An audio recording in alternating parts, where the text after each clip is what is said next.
यह टॉपिक बहुत ही ज़बरदस्त है,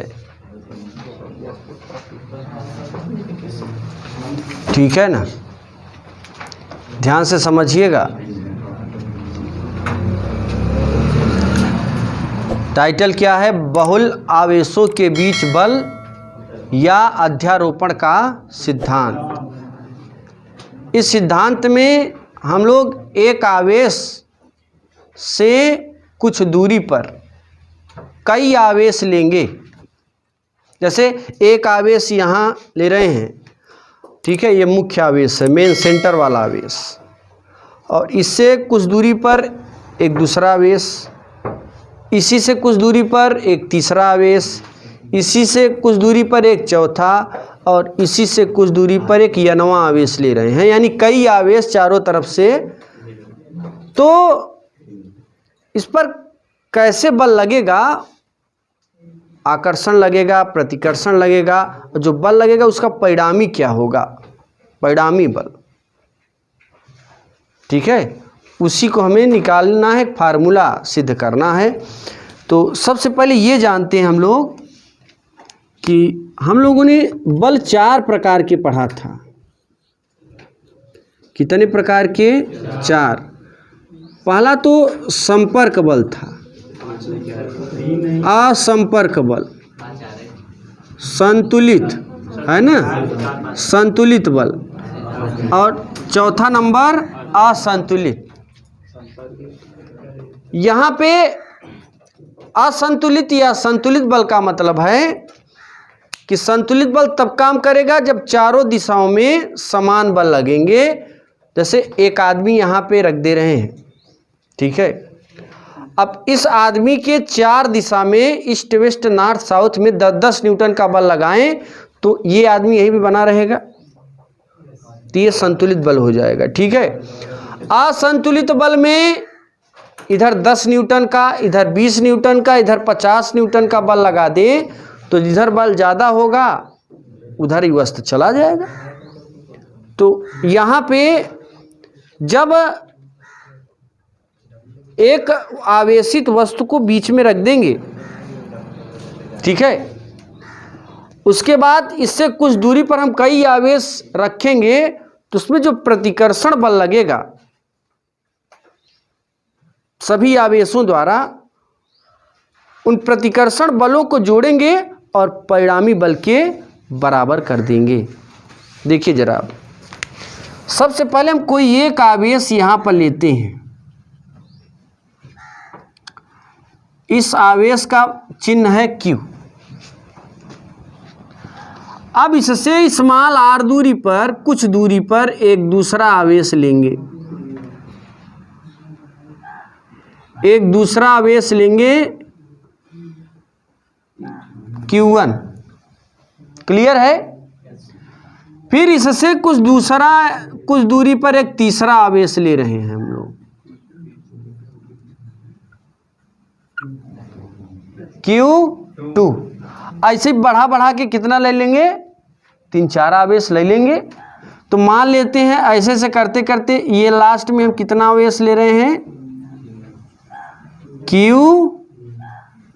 कोई दिक्कत? मान लीजिए पहला आवेश दूसरा ही के बीच में तीसरा भी हो सकता है, चौथा, तो हम अंतिम का ले लिए कि इसके बीच में कई आवेश हैं, लास्ट का है N है, ठीक है ना। तो पहला आवेश, दूसरा आवेश, तीसरा आवेश। अब जरा देखिए इसमें, यहां देखिए भाई, ये हमारा प्लस है, प्लस, और ये है भी प्लस।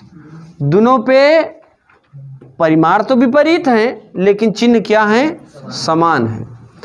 जब चिन्ह समान हो गया तो कौन सा बल लगेगा? प्रतिकर्षण। और इसकी दिशा किधर होगी? बाहर की ओर। इस बल को हम मान लेते हैं F1। इसमें परिमाण भी है और दिशा भी है, बाहर की ओर होगी। यहां पर प्लस Q आवेश है, यहां पर भी प्लस, तो इसकी भी दिशा किधर होगी? इसका बल क्या मान लेते हैं, F2। कोई दिक्कत? यहाँ प्लस प्रतिकर्षण बल लगेगा, इसकी दिशा किधर होगी भाई, बाहर की ओर। यहाँ पे क्या लिखेंगे, यन। कोई दिक्कत? हमारे पास यन आवेश प्लस क्यू आवेश से कुछ दूरी पर रखे हैं, मान लेते हैं बिंदुओं पर रखे हैं, और इससे कुछ दूरी पर स्मॉल r दूरी पर, ध्यान दीजिएगा, स्मॉल r दूरी पर कई आवेश रखे हैं, इससे स्मॉल r इससे स्मॉल, अलग अलग दूरी पर रखे हुए हैं। तो दोनों इसमें और इसमें प्रतिकर्षण बल लगेगा, जिसकी दिशा किधर होगी, बाहर की ओर।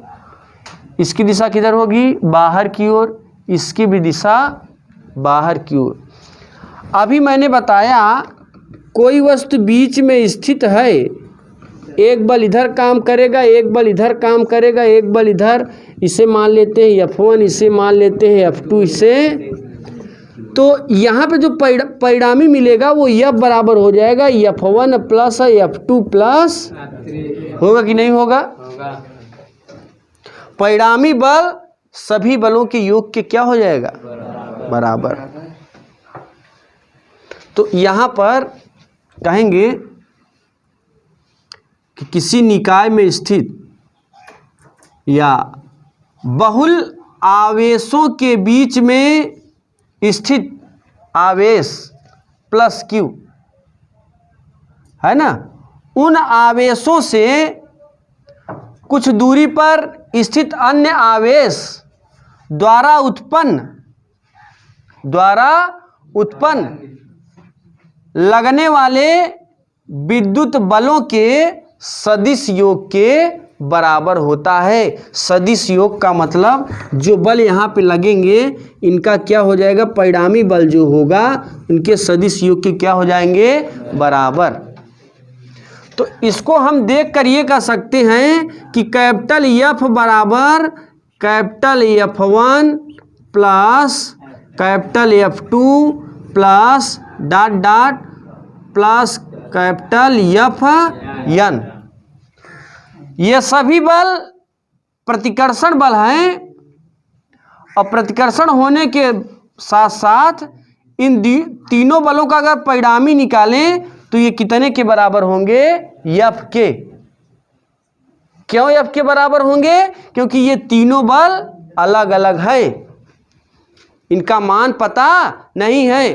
पता करने के लिए हम लोग तीनों बलों को जोड़ के कितने के बराबर कर दिया, F के। अगर चारों दिशाओं में समान बल लगे होते, जरा ध्यान दीजिए, यहाँ पे 10 न्यूटन, यहाँ पे 10 न्यूटन, यहाँ पे 10 न्यूटन, यहाँ पे 10 न्यूटन, तो ये जो बीच का F है वो क्या हो जाता, शून्य। लेकिन यहाँ पे 3 डायरेक्शन में काम कर रहे हैं, n डायरेक्शन में काम कर रहे हैं, इसलिए ये जरूरी नहीं है कि इनके सभी बल बराबर हों। जैसे साइकिल की तीली देखें, फ्री व्हील से जो बीच में लगा होता है, उसका फ्री व्हील नाम है ना, स्पेंडल नहीं यार, वो जो घूमता है बीच में जिसमें तिल्ली फंसाई रहती है, फ्री व्हील। तो उससे जो रिंग में तिल्लियां बंधी हैं वो समान दूरी पर बंधी होती हैं, समान बल लगा रहता है, तो जो बीच का परिणामी बल होगा वो क्या होगा, शून्य होगा साइकिल के कंडीशन में। लेकिन यहाँ पे कंडीशन क्या है, डिफरेंट है, साइकिल नहीं है, क्योंकि सभी बल क्या हैं, अलग अलग हैं, अलग अलग है, असमान है, इसलिए हमने क्या कर दिया, F कर दिया। अब जरा एक चीज और देखते हैं, जरा देखिए इधर, अभी हमने ताजा एक पढ़ाया था कि वेक्टर A बराबर, वेक्टर A नहीं, A कैप बराबर vector A upon modulus of vector A के का कर दिया, हटा दिया, तीरिया गुणा किया, तो वेक्टर A बराबर A cap into A। What is A cap, इकाई सदिश। लेकिन यहाँ पर A कैप क्या होगा, यहाँ से यहाँ तक की डिस्टेंस, जो कि इकाई सदिश का काम करेगा। अब इकाई सदिश का सबका अलग अलग इकाई सदिश होगा। देखिए भाई ये प्लस क्यू है, ये प्लस Q1 है, इसके लिए एक दूसरे के विपरीत दिशा में बल काम कर रहे हैं, पृष्ठ के अभिलंबवत है। ये F1 क्या है, इसके अभिलंबवत है। ये F2 क्या है, इसके अभिलंबवत है। ये Fn क्या है, इसके अभिलंबवत है। तो यहाँ पे तीन बल दिखाई पड़ रहे हैं, तीनों बल एक दूसरे के क्या हैं, अभिलंबवत। इसलिए कितने इकाई सदिश मिलेंगे, 3 इकाई सदिश मिलेंगे। नाम क्या होंगे जरा देखिए। अगर इस सूत्र से बात करें, यहाँ सूत्र लिखेंगे फार्मूली। क्या है भाई, वेक्टर एफ का है रखे, ए के स्थान पे क्या रख दिया, एफ, क्योंकि बल काम कर रहा है इसलिए। एफ बराबर एफ कैप, अहिया एफ कैप के स्थान पे क्या रखोगे, R cap into F, not R. F परिणामी बल है ना, परिणामी बल। देखो एफ बराबर आप क्या जानते हैं, कूलाम के नियम से 1/4 pi epsilon not Q1 into upon R square. अब इस सूत्र से हम लोग कई फार्मूला निकालेंगे। लगे हुए हैं यन आवेश। अगर इस पहले आवेश के लिए बात करें, देखिए जरा बिंदु O पर, यहां पर प्लस Q1 दिख रहा है ना, O पर अगर Q1, यहां पर क्या है प्लस Q, यहां पर क्या है। अच्छा एक चीज हम ये करना चाहेंगे, जरा देखिए सभी लोग ध्यान दीजिए। अगर यहां पे हम कर दें 1, यहां पे कर दें 2, यहां पर कर दें 3, तो कोई दिक्कत वाली बात नहीं होनी चाहिए। नाम बदल दिए भाई सीरियल में, एक आवेश 2 3 और यन आवेश, ठीक है। अब जरा देखिए, ये इस पर कौन सा बल लगा रहा है, प्रतिकर्षण बल, और इसकी दिशा किधर है, इधर की ओर। जब इसकी दिशा इधर की ओर है तो डिस्टेंस देखो, डिस्टेंस मान लेते हैं यहां से यहां तक क्या है, r, और किधर से किधर की ओर है, दूसरे आवेश से पहले आवेश की ओर। तो यहां लिखेंगे 2 1। एकर इसके लंबवत क्या है, लंबवत इकाई सदिश है, तो इसी R21 के ऊपर क्या कर देंगे, कैप लगा देंगे। कैप काहे लगाई दिए, काहे से कि एक हमने सूत्र बताया था, जिस वेक्टर का मापांक 1 होता है उसे इकाई वेक्टर कहते हैं, और इकाई वेक्टर को आर कैप से प्रदर्शित करते हैं। यहाँ पर इसका मापांक 1 तो नहीं है, लेकिन लंबवत दिशा में इकाई वेक्टर होता है, इसलिए आर के ऊपर क्या लगा देंगे, कैप लगा देंगे। 1 नहीं है, लेकिन 1 के स्थान पे क्या है, आर कैप 2 1। अब यहाँ सूत्र में रखो, इसके विपरीत दिशा में कौन बल लगा रहा है, F1। तो देखो यहाँ F है ना, इस सूत्र में रखना पड़ेगा।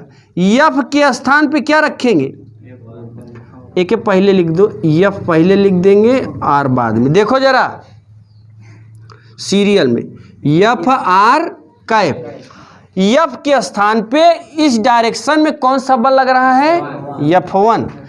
तो यहाँ पर लिखेंगे vector F1 is equal to, F बराबर क्या है, परिणामी बल तीनों के लिए समान होगा, F होगा। तो F का मान क्या है, कूलाम के नियम से 1/4 पाई एप्सिलॉन नॉट Q1 और Q2। तो यहाँ Q1, यहाँ पे Q1 Q2 upon R square. जरा R स्क्वायर देखिए, यहाँ से यहाँ तक की दूरी क्या है, R21। तो यहाँ लिख देंगे R21 का स्क्वायर, और बगल में R कैप यहाँ पे क्या है, R कैप 2 1। ये किसके लिए मैंने निकाला, F1 के लिए। अब भाई हम किसके लिए निकालेंगे, F2। तो चलिए वेक्टर F2 बराबर, या सूत्र में फिर से वेक्टर F2 बराबर F के स्थान पे कूलाम का नियम 1/4 पाई एप्सिलॉन नॉट। यहाँ पे Q1 अभी इसके लिए लिए थे, तो Q1 के स्थान पे Q1 और Q2 के स्थान पे Q3। यहाँ से यहाँ एक डायरेक्शन किधर है, Q3 से Q1 की ओर। डिस्टेंस क्या होगा, R3। इकाई सदिश क्या होगी, R3। कोई दिक्कत वाली बात नहीं है। यहाँ देखो Q1 Q3 अपान डिस्टेंस क्या लिए हैं, R31 का स्क्वायर और इकाई सदिश R31। अब देखो भाई, अब हम क्या लेंगे, dot dot dot Fn vector Fn बराबर 1/4 पाई एप्सिलॉन नॉट Q1 आवेश दूसर का Qn बटे डिस्टेंस। एक डायरेक्शन किधर है, इधर, तो R डिस्टेंस लेंगे तो N1, पहले N फिर 1 R। अब कैप क्या लेंगे, R कैप N1। यहाँ देखो distance R N1 square R cap N1। देखो F1 F2 Fn का मान समीकरण 1 में, यहाँ पे लिखेंगे समीकरण 1 में मान रखने पर।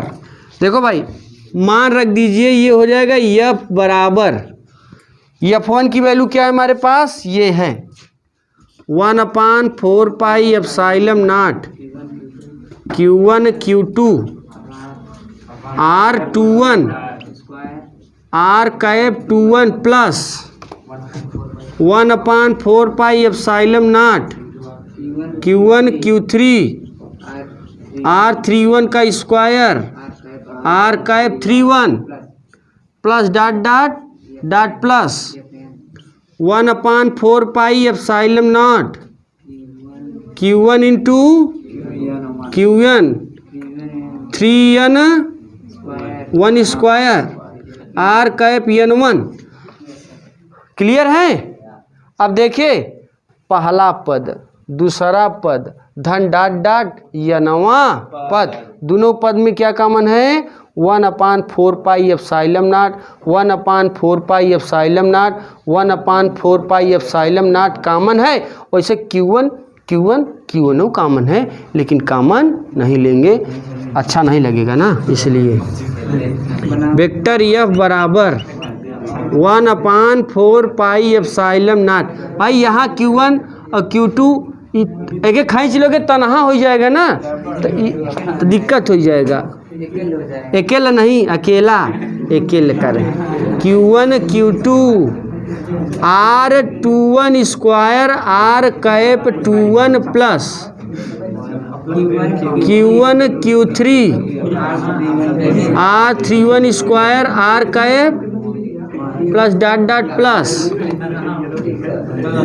Q1 Qn RN1 square R cap N1। ये हमारा आंसर होता है राइट नाउ।